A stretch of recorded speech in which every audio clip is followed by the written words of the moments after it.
This is the question that we're asking everyone on this particular series of the Digital HR Leaders podcast.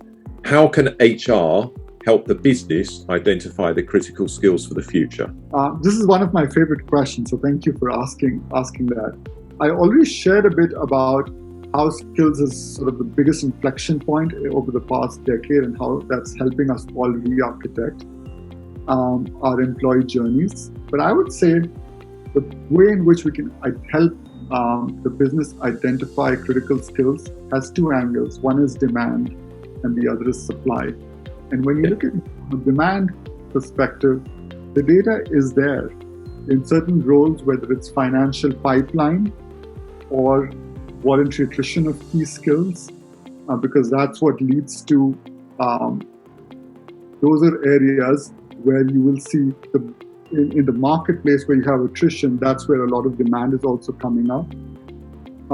So those are all examples of demand markers for the business.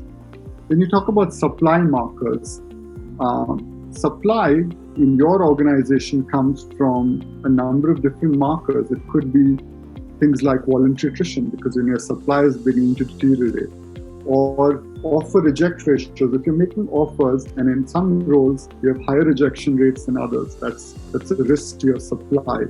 Time to fill a role, that's a risk to your supply.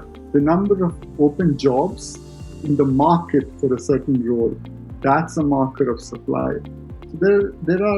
So I would say both these angles together, the demand for a certain skill and the supply of a certain skill, and the data points, as I said, are there to help infer where the demand is and the supply is. Both these things together then give you a more nuanced picture of how the organization should head going forward.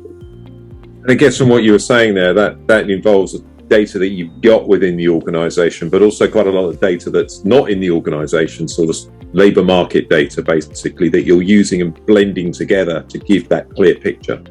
Absolutely. It's about the internal and the external view and bringing those together for the business need. In this series, we will be speaking to a range of senior leaders who are pushing a data-driven and digital HR agenda. Make sure that you subscribe via your podcast app of choice and also via our YouTube channel for free and regular interviews with the digital HR leaders of the future.